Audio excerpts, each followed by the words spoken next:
What's up, everyone? Review Man here, and today I was gonna do Avengers Endgame review, but I'm gonna do that on an upcoming review. I'm still working on that review, but anyway, I'm here to talk about a movie called The Basement.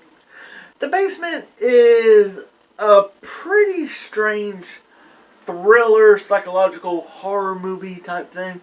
It's about this dude. He's a magician. And one day he's just going out to the store getting milk. His girlfriend, him and his girlfriend, him and his wife was like, he's like, honey, I need you to go out and get some milk. And they're like, yeah, okay, babe, I'll go out and get some milk. And so he goes to the store.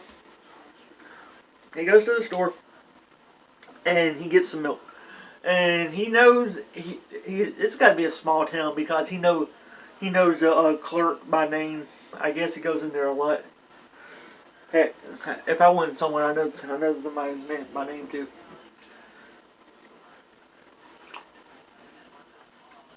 Sorry, about 10 o'clock in the morning. So anyway, he goes into the store, gets the milk. He's about to call. He gets this text message. It's from this other woman that sends her that sends him a pic, like it's all picking like lingerie and all this woman's clothes. And so what he does is he saves the pic, and then next thing you see is the guy's just standing outside looking at his phone again, and then he gets thrown into a van. He gets pulled into a van, and the next thing you see is him. It's him in this dark room, and then there's this guy in front of him, shit look like a clown, and the guy's like, where the, and then the clown's like, there's no cussing, and there's no cussing, and if you want to play this game, there's no cussing. And turns out the clown doesn't have that. And the clown's like, there's no cussing, and he's like, just play the game, Billy, and you'll be alright. And he's like, Billy? My name's not Billy, my name's Mitch, or I forgot what the dude's name was. And so he was like, just play the game, Billy, just play the game. And so what comes down next is there's this detective.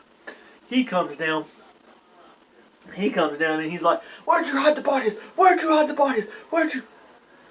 And it turns out it's the guy's going, he gets like all this other stuff. The detective knocks two teeth out the guy's mouth. Then there's another guy that comes down. He cuts off some fingers. He cuts off the guy's fingers that's being tortured. And then there's another guy. There's a doctor that comes down. This part of the movie was cringeworthy for me. The guy, what he does is he takes fishing wire and he sews the dude's fingers, and you can feel the agony that this dude that's being tortured and being set up. This dude that's being tortured for these so-called crimes that he committed.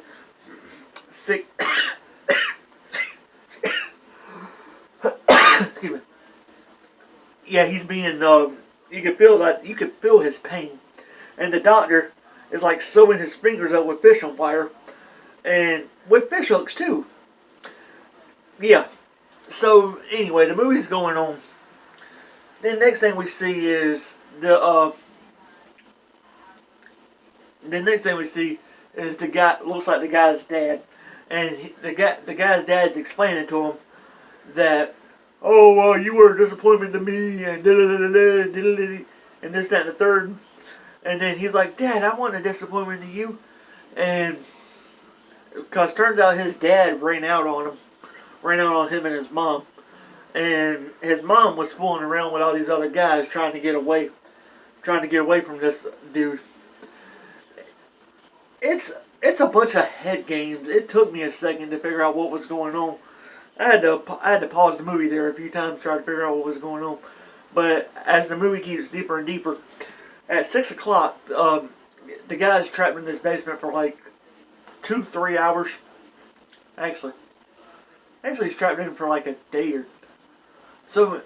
And then what happens next is there's this bailiff looking dude, judge looking dude coming down, and turns out all all these guys are played by the same dude. He's an actor, because the brother can tell because he's got a tattoo on his arm, a Gemini tattoo. And he's like, what does that mean? He's like, Gemini. And so they get to talking about the tattoo and all this other stuff. And so he's like, what do you want? And then the bailiff's like, what do you want for your last meal?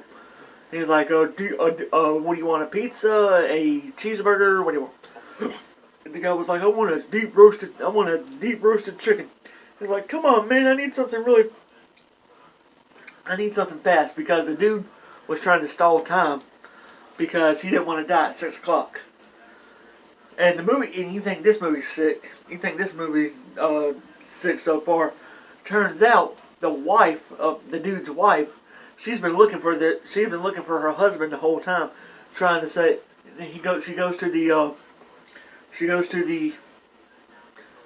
place where the guy brought the milk at, and says, "Has he been in here?" And he's like, "No, he hasn't." He's like, "There's no cameras outside, is there?" And she's like, "No, there's just an inside one right there." And so, the wife exits. And she goes back to their house. She's talking to her best friend, and she keeps on calling him. And she calls the police, and the police were like, "Nah, he's got to be missing for a day or two in order for you to file my missing persons report." And while that's going on, the guy's back in the basement with the other dude. And next we see is this other guy. The guy's mom come down, giving him a cross, and saying that I would have done anything for you. I would have done this. I would have done that. And then the mom gives him a shield, because he's trying to. While all this is going on, his arms are tied down. His arms are tied down to the desk, and he cuts himself free. And what he does, he hears this loud music going on upstairs, and turns out that the guy is like a actor acting all this stuff out, because you can see the pizza, you can see the pizza, you can see the wigs, you can see the costumes, you can see all that. And the guy's trying to get up. The guy that was trapped in the basement, he was trying to get upstairs, and so he gets upstairs. He's about to get out the door, and then the brother comes up behind him. He tases him. He beats him up a few times, and the guy wakes back up in the basement. And last but not least, we see this guy that looks like a executioner. He comes in there. He's looking. Actually, no, wait, before that, we see this guy that's looks like a priest, and the priest, him and the priest are talking, and the priest grabs the guy's neck, takes this knife that the guy had in his hand, slices his head open, does all this number right here. You can see blood and crap pouring from his face, and yeah, you can see blood, and the guy's just screaming in agony. He's like, "Ah! Ah!" And the priest, sorry, the priest character is all like, "The Lord is my shepherd. I shall not want. I just want to lie down in green pastures." And I thought, no, wait, that's a different one. He's like, "As I walk through the valley of the shadow of death, I shall fear no evil." And then he's like just slicing this dude, slicing him up like a deli slicer. This movie's not for the squeamish. So if you're squeamish during all this, I'm sorry.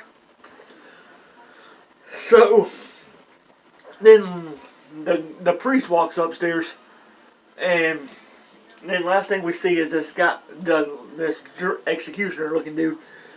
He's just walking around him like in dead silence. He's like. And he just walks over here, and then the guy is like trying to make amends. The guy's like trying to make amends with everything, and because he says he's like the guy's just trying to make amends, and he's like what? How do you put it? He's like just feeling sorry for himself because he knows he's about to die. And so the guy pulled, and since the clock rolls around, the guy, the executioner looking dude, he pulls out his phone and sees the guy.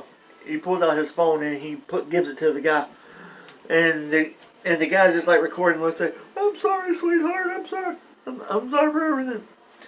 And so he's like, I'm sorry. I didn't mean to kill him. And then this dude gets out a.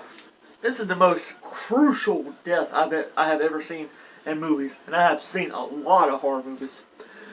He pulls out a blowtorch. He cranks up the blowtorch. He burns this dude up. He burns this dude. He burns this dude to a crisp. He burns this dude blacker than this belt. Yeah, that is how bad he burns this guy. And the next thing we see after the guy's all burned up is the wife just walking around, and then the cop comes to the door, and he's like, the cop's like, it's done. And like, he's dead. Yeah. And he's like, then the next morning they're at the house, and she's like, it's dead. And he's like, yeah. And then she says to the cop, don't forget to take out the trash, pointing to her best friend. And her best friend's like just asleep on the couch. Or I suppose she's passed out. I guess in the next basement they're gonna kill her. I don't know. But anyway, oh yeah, I thought the movie was over, but it's like a few minutes. It's like after scene, you see this girl, you see the wife talking to this other guy.